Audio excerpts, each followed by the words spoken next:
안정적인 미래 설계를 위한 진짜 재테크 방송 완전 정복 부동산 플러스 송문선입니다. 한국건설산업연구원의 전망에 따르면 내년부터 수도권과 지방에서 주택 공급 절벽이 시작될 것이라는 분석입니다. 아파트와 비아파트를 막론하고 2022년부터 착공 물량이 크게 감소했기 때문인데요. 이 공급 절벽 우려가 현실화된다면 부동산 시장 여파는 얼마나 될지 잠시 후 전문가와 함께 전망을 해보겠습니다. 자, 먼저 오늘의 부동산 시장 주요 이슈 만나보겠습니다.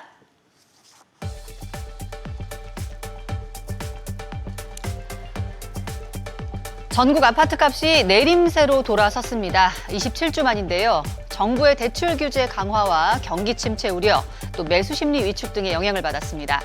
인천과 경기 외곽 등 수도권 지역에서도 집값 하락세가 확산하고 있습니다. 오피스텔 가격은 약 1년 만에 하락세를 멈추고 보합 전환했습니다. 지역별론 강남 3구를 포함한 서울 동남권이 가장 큰 폭으로 오르며 시세 상승을 견인했고요.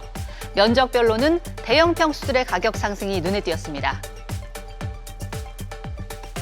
한국건설산업연구원에서 내년 주택 공급 절벽이 현실화될 것이라는 전망을 내놨습니다.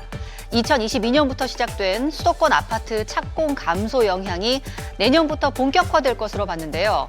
이 비아파트의 공급 감소까지 이어지면서 준공 물량이 더 줄어들 것이라는 분석입니다. 자, 주택 공급 부족 문제가 본격화되는 걸까요? 시장의 흐름 판단해 보겠습니다. 오늘은 이동주 전문가와 함께하겠습니다. 안녕하세요. 네, 안녕하세요. 네, 이 시장에서 우려하는 내년 공급 절벽 문제 그동안 좀 말이 많았는데 드디어 현실화가 되는 건지 궁금합니다. 부동산 시장에는 어느 정도 여파를 미칠지도 가늠을 해봐야 될 것 같은데요. 어떨까요? 네, 공급 부족은 결국은 수요를 충족시키지 못함으로써 주택가격 상승을 유발하기 때문에 굉장히 중요한 이슈 중 하나죠. 근데 지금 최근에 공급 부족 문제는 아파트에서만 이루어지는 것이 아니라 비아파트, 즉 다세대 시장에서도 일어나고 있다는 게 가장 큰 문제점으로 꼽을 수가 있겠는데요. 먼저 그래프를 한번 보실게요. 자, 여기서 보게 되면 우리가 이야기하는 준공 물량은 준공이 났으니까 입주를 할 수 있는 물량이죠. 자, 입주를 할 수 있는 물량인데, 자, 평균 우리가 전국적으로 3만 호 정도가 필요하다고 합니다. 그런데 지금 2021년부터 지금 준공 물량이 정체를 보이고 있죠. 그러니까 평균 물량에도 못 미치고 있는 상태에서 문제는 준공 물량이 부족하면서 앞으로 이 인허가 물량이 얼마만큼 지금 충족이 돼 있냐, 이것을 보면은 앞으로 준공 물량이 어떻게 될 수 있는지가 보는 것이거든요. 네. 자, 한번 볼게요. 인허가 물량을 딱 보시게 되면, 자, 일단 수도권을 한번 먼저 보시게 되더라도 인허가 물량을 보시, 여기 이 그래프에서 제일 중요한 건 이 파란 선이에요. 인허가예요. 인허가 물량을 보시게 되면 갈수록 지금 줄고 있거든요. 이 고점 대비해서 보면 갈수록 줄고 있다라는 겁니다. 이 인허가 물량이 줄면은 결국 준공은 언제 나겠어요?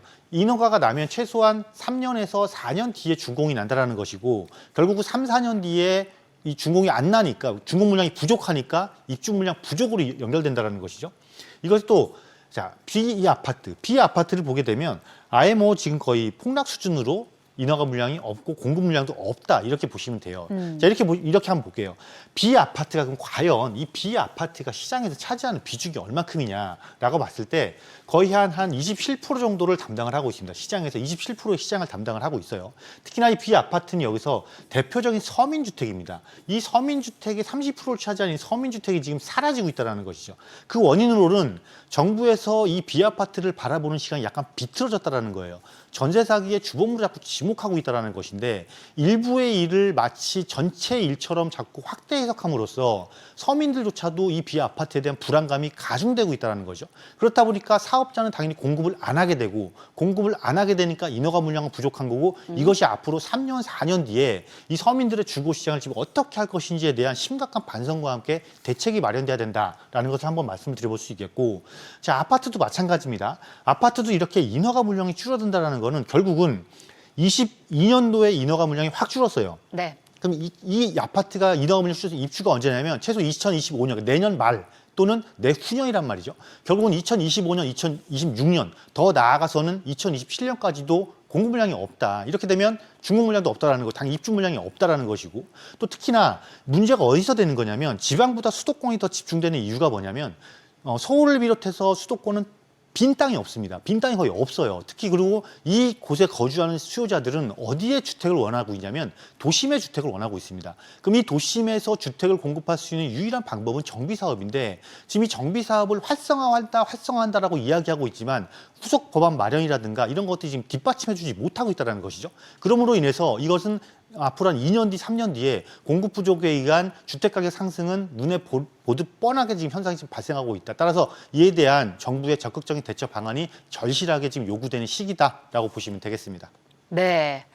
자, 공급 절벽에 대한 문제 이동주 전문가와 함께 자세히 이야기 나눠봤고요. 자, 그리고 지금 이동주 전문가가 진행하는 부동산 무료 세미나가 또 준비되어 있습니다. 일정 참고해 보시기 바랍니다.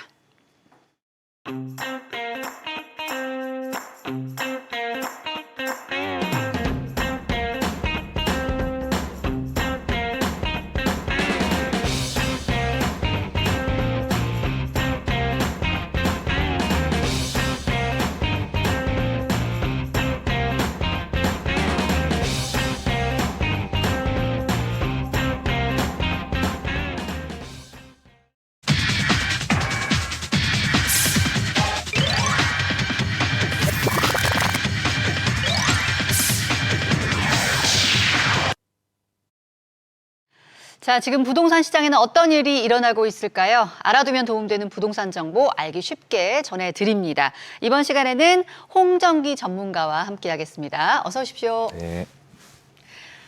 네, 자, 그동안 예고됐던 주택 공급 부족 문제 가시화되고 있는 모습입니다. 특히 수요가 집중되고 있는 서울 중심으로 해서 주택 부족 현상은 심화되고 있는데 특히나 신축 쏠림 현상은 좀 강한 기세입니다. 네. 앞으로도 계속될까요? 어떨까요? 지금 앞서 말씀하셨듯이 이 전국 지금 부동산 시장에 좀 위기감이 조금 커지고 있습니다. 지금 일찌감치 주택 공급 절벽이 좀 예고가 되고 있거든요. 지금 상반기에 사실 아파트 가격들이 상당히 올랐는데 지금 9월에 그 스트레스 DSR 2단계 또 시행 또 정부의 보수적인 대출 규제 이런 걸 기점으로 해서 사실 일부 아파트 상승세가 좀 안정세에 좀 접어들었지만 지금 안심할 수가 지금 없는 상황이에요. 실제로 내년 한 해 동안 지금 전국의 아파트 입주 예정 물량이 한 25만 가구 정도 예정되어 있어요. 올해는 대략 한 36만 가구 정도였거든요. 근데 네. 이 부분이 서울 쪽으로 좀 포커싱을 맞춰보면 상당히 조금 좀 심각한 수준입니다. 서울 쪽에서 보면 서울 아파트 입주 물량이 대략 36,700여 가구 정도 됐어요, 올해. 이 중에 1만 2천여 가구가 잘 알고 있다시피 그 둔촌주공, 매머드급 대단지죠. 네. 1만 2천여 가구가 이제 11월에 입주장을 앞두고 있는데 이 부분이 포함이 된 거예요. 그러면 실제로 이제 26년 정도를 한번 2년 정도 뒤를 보게 되면 실제 입주하게 되는 입주 물량은 5천여 가구가 채 안 되거든요. 그러면 거의 85% 이상이 확 지금 줄어든 그런 상황이 돼요. 그러면 실제로 2년 뒤에 지금 전세 물량의 품귀 현상도 상당히 예상되고 있는 상황이고 실제로 보면 대부분의 이 아파트, 특히나 이 아파트 상승값을 주도하는 부분들을 보면 실제 거래량을 체크를 해보는 부분들이 있지만 전월세 가격이 실제 상승을 하다 보면 이게 끌어올리는 경향들이 상당히 많이 있거든요. 네. 근데 지금 대규모의 입주장을 앞두고 있는 둔촌주공, 올림픽파크 포레온의 입주장이 있음에도 불구하고 실제로 전세 가격들이 하향세를 나타내지 않고 있단 말이죠. 그러면 2년 뒤에 상당히 예상될 수 있는 부분들이 전세 가격의 움직임도 지금 심상치 않다라는 부분들이고 보통 통상적으로 신축이 될 가능성이 있는 재건축 추진 매물의 경우 이런 경우에는 사실 지금 안정기인 지금 현 시점에서도 신고가를 계속 일으키고 있거든요. 그러니까 종합적으로 고려해 볼 때 지금 공급 부족에 의한 이런 현상들이 실제로 빠르면 올해 하반기 또 내년부터는 본격적으로 이런 현상들이 조금 심화돼서 나타날 것으로 예상이 됩니다. 네, 좀 걱정이 많이 되는데요. 근데 건설 실적을 또 살펴보면요. 착공 물량 감소세가 지금 여전합니다. 네. 그래서 주택 공급 감소 문제가 장기화되지 않을까 이런 걱정들이 많은데 어떻습니까? 네, 지금 주택 인허가 말씀해 주셨듯이 이런 착공 물량 감소세가 여전합니다. 실제로 이런 부분들은 무엇을 체크를 해보냐 하면 직접적인 원인들은 지금 우리 최근에 PF 부실 사태 또 원자재 상승 이런 부분들이 직접적인 원인이 되어서 착공 물량 자체가 감소를 하고 그런 부분들을 우리가 인허가 숫자로 체크를 해볼 수가 있어요.